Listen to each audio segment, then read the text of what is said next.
This is part 11 of the series Logarithmic, Exponential, and Other Transcendental Functions. At the end of the last part, we did a review of the properties of logarithms to bases other than e. And we focused specifically on one property that converts an exponential function to a base other than e to an exponential function to the base of e. And what I'm going to do now is I'm going to work several examples to show how these and this particular property operate. So let's get into it.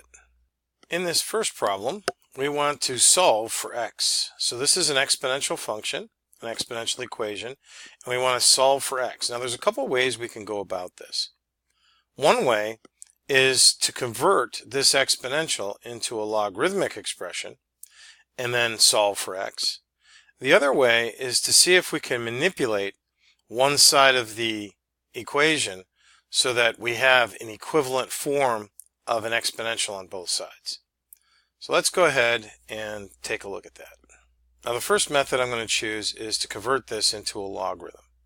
Now you can see the base is 3, so I convert this log to the base 3. I use this as the base, and this is the base of the logarithm. Remember that logarithms are just exponents, so that's the exponent, and the logarithm is an exponent. And this becomes the object of the logarithm. Now here, we can, instead of just typing this into our calculator, we can do a little manipulation. Use the properties of exponents. 1 over 81 is just 81 to the negative 1 power. 81 is actually 3 to the 4th power. So again, using different properties of exponents, this is 3 to the 4th to the negative 1 power, because as you remember, when you're raising a number to a power and that whole thing to a power, you multiply exponents. So this is just 3 to the negative 4.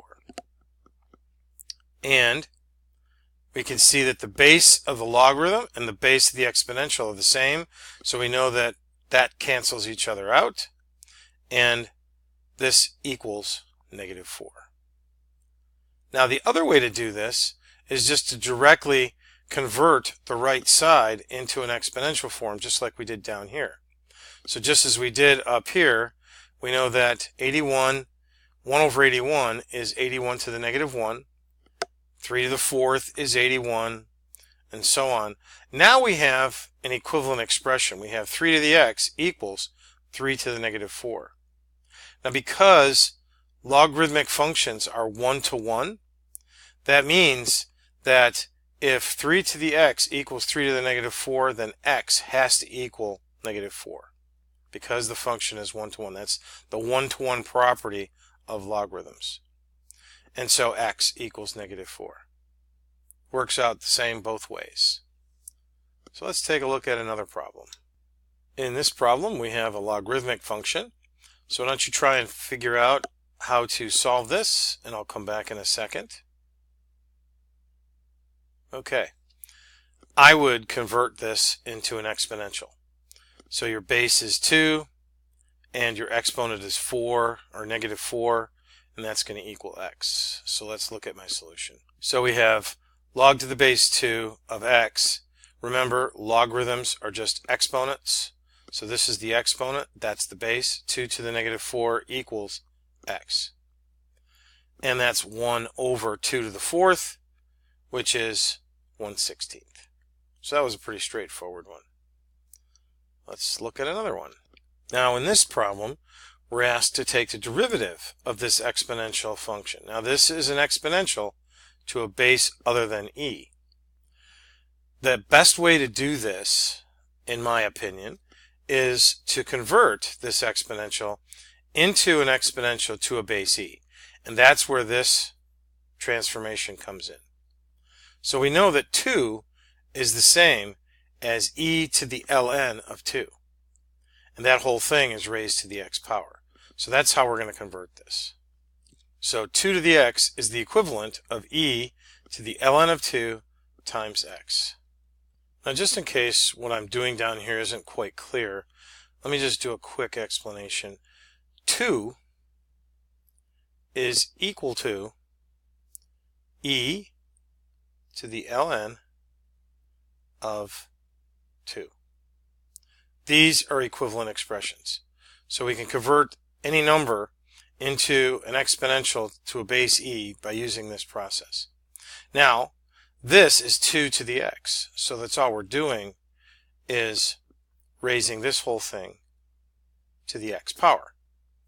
And when we do that, raise a number to a power, we multiply exponents. So that gives us ln of 2 times x.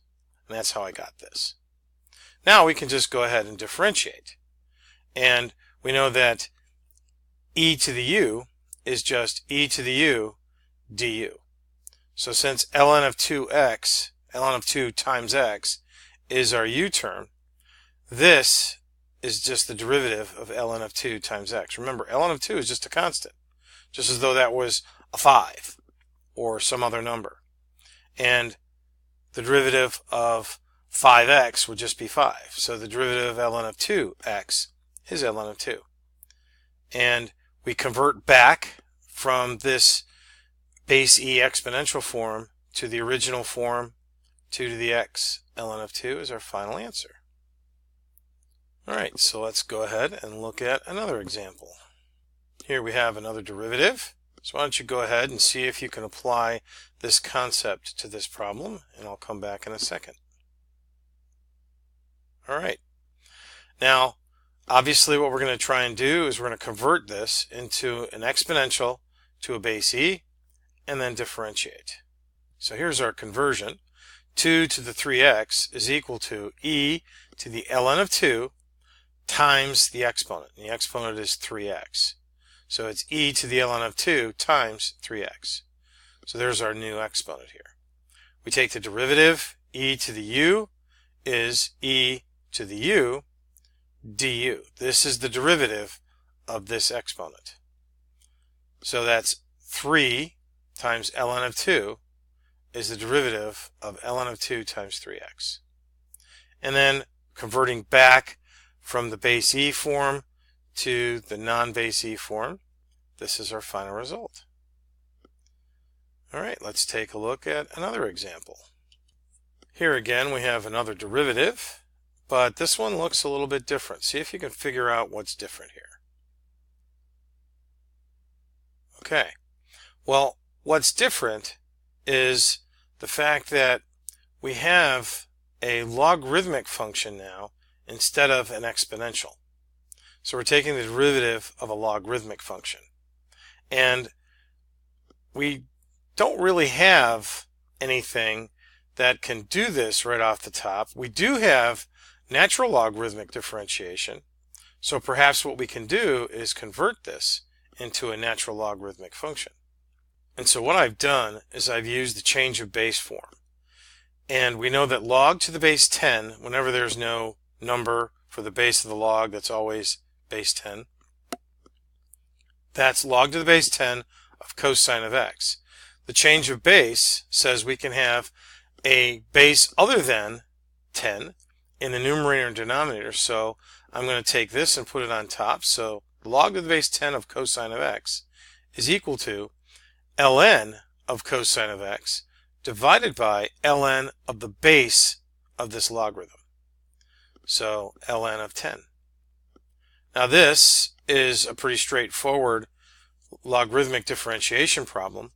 We in essence have a constant 1 over ln of 10 that we're multiplying by ln of cos x. So we just pull out that ln of 10, and the derivative of ln of cos x, ln of u is, the derivative of ln of u is 1 over u du. So if our u is cos x, that's 1 over cos x times the derivative of cos x, which is negative sine x. The negative comes out. Sine over cosine is the identity for tangent. And our final result can be written negative tan x over ln of 10. Alright, we have several more examples to go through, so let's take a look at the next one. Now here we have a little bit of a twist. This time we're taking the antiderivative of an exponential function to a base other than e. So naturally, since we know how to do integration with exponential functions to a base e, the best thing to do here would just be to convert this.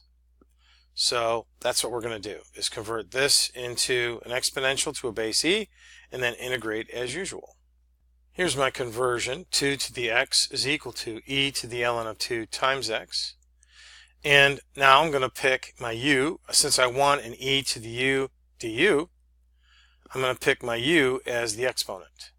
So u is ln of 2 times x. The derivative of that is simply ln of 2 dx. Now since I don't have an ln of 2 down here, then I'm going to divide out that ln of 2. So dx becomes du over ln of 2. So dx is replaced with du over ln of 2, and e to the ln of 2 times x is, since that's my u, that's just e to the u.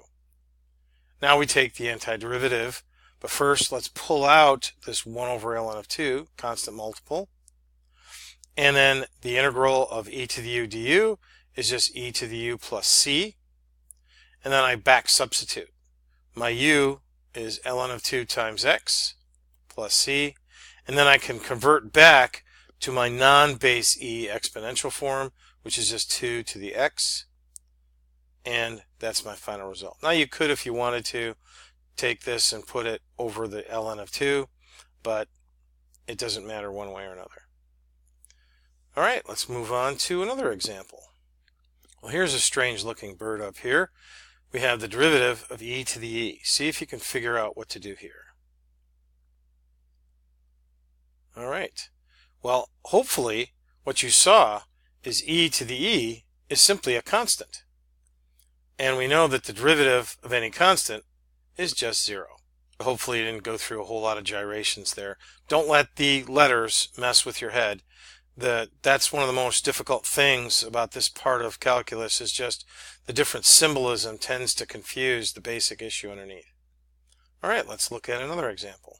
So here we have the derivative of e to the x. See if you can figure that one out. Now hopefully you're familiar enough with our identities to see that this is just the basic, the derivative of e to the x is e to the x. All right, let's take a look at another one that has a little bit more meat on it. Now here we have the derivative of x to the e. See if you can figure that one out. Well, there's two options here. One option, you could do a conversion and convert this to another base, or you could just see that this is just a basic power function. Instead of the exponent being a whole number, it's the natural number e, and you could treat it as such. So let's take a look at that. Now, just like we would with any power function, if this was x squared, we'd have 2 times x. So we just pull out the exponent, e, times e to the e minus 1. So we just subtract 1 from the exponent. It's the basic power rule. And there is your derivative. Or, if you wish, you could go ahead and convert this, like we've been, to a base e exponential. So that would be e to the ln of x times e.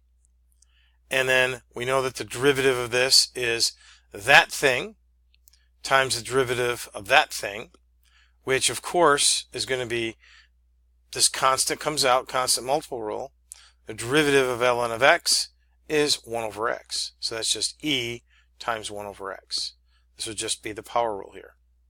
And then we convert this guy back, and we have x to the e times e over x. That's what this thing is e over x.